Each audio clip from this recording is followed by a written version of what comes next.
গল্পের নাম জানুয়ারও জাদু জানে, লিখেছেন কাজী মোহাম্মদ ইদ্রিস।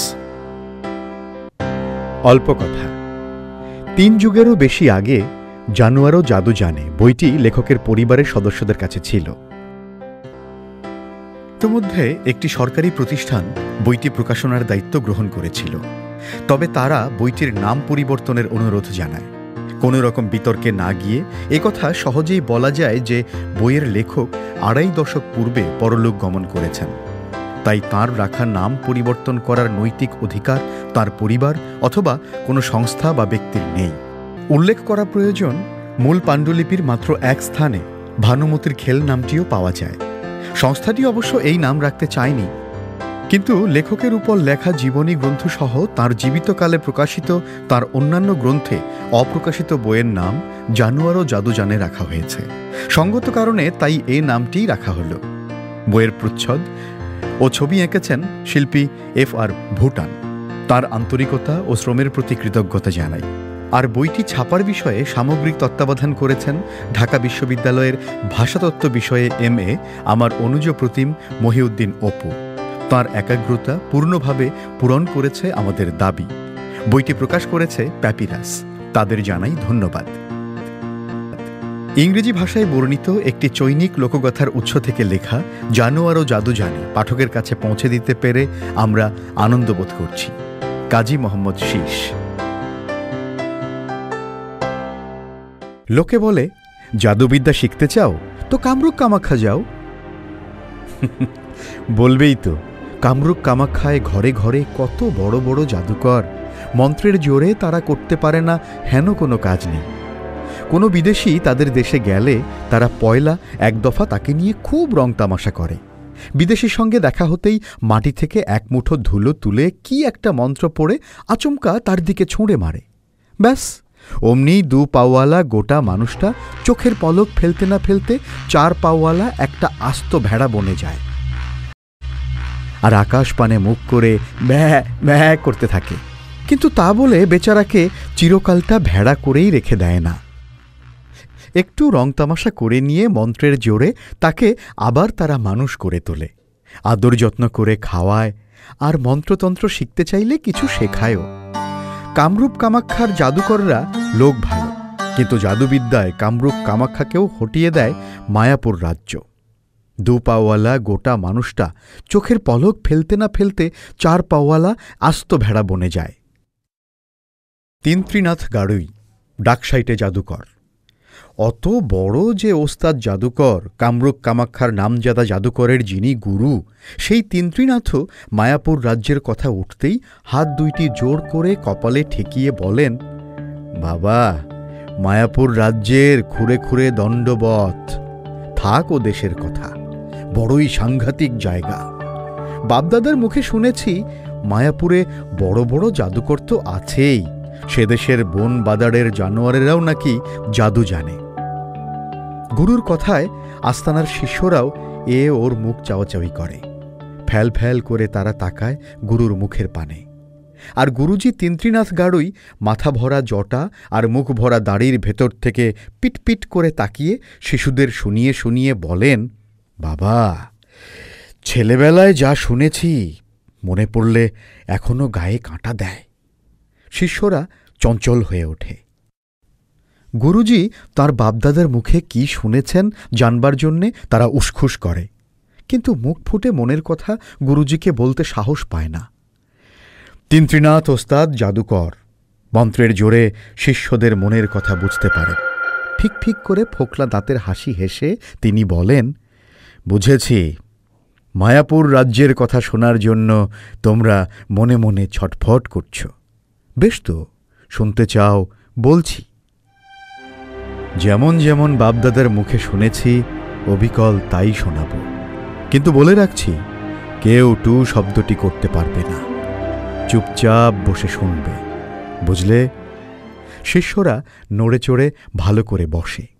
বুড়ো তিন্ত্রীনাথ 2-3 বার খাঁকারি দিয়ে গলা সাফ করে নেন। তিনিও একটু নড়ে চড়ে বসেন।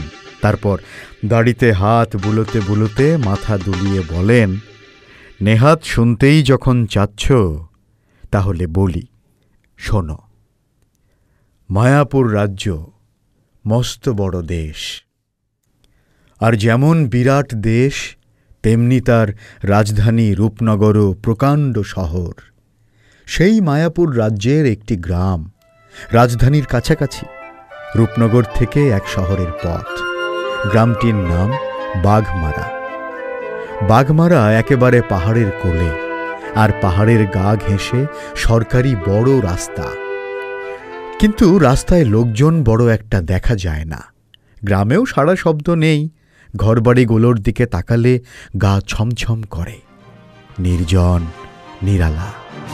বড় বড় গাছ, ঘন বন আর লতাপাতার ভেতর দিয়ে পথ কেটে পাশাপাশি ৬-৭টা ঝর্ণা পাহাড়ের বুক বেয়ে নেমে এসেছে বাঘমারা গ্রামে।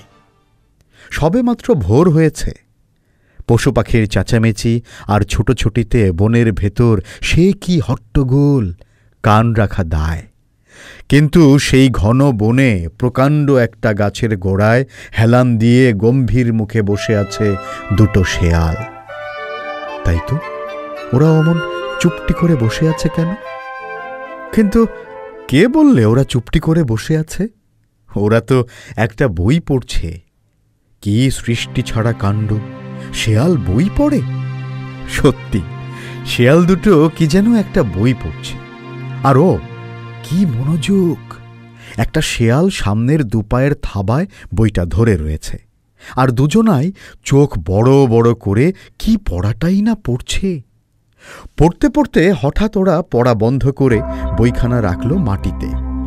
শটান শুয়ে দুজনাই ঢিপ ঢিপ করে মাটিতে কপাল ঠুকে বইটাকে প্রণাম করলে। সঙ্গে সঙ্গে ঝটপট করে উঠে ৪ পায়ে দাঁড়াল।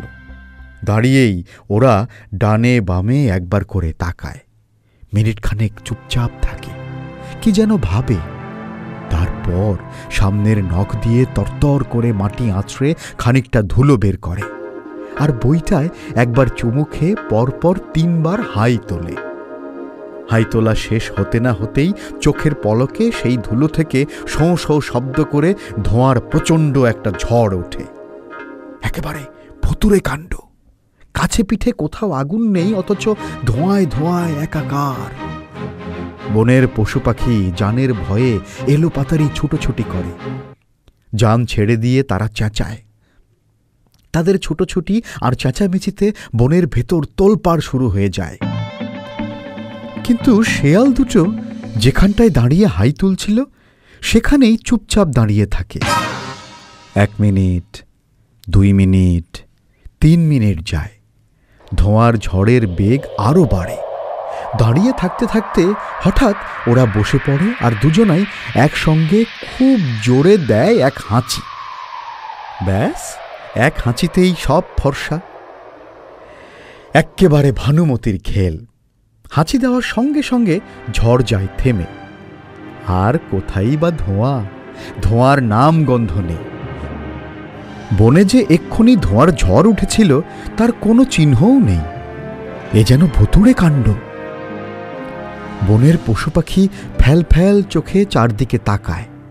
তারা বোকা বনে যায়, কিছুই বুঝতে পারে না। কি করি বা বুঝতে পারবে? চোখের পলক ফেলতে না ফেলতে ধোঁয়া ফোঁয়া কিছুই নেই। এ যে জাদুর খেলা, ওরা কি করে বুঝবে বলো? শেয়াল দুটো এরপর মাটি থেকে বইটা তুলে নিয়ে চারদিকে একবার তাকালো, তারপর আবার পড়তে বসল। কিন্তু পড়া আর শেষ হয় না।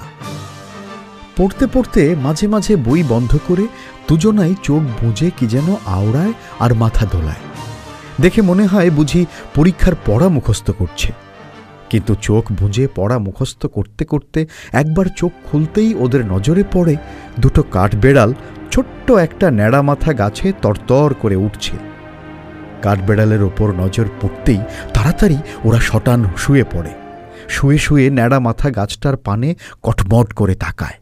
তারপর উঠে দাঁড়ায়। বইটা ৩ বার শোঁকে।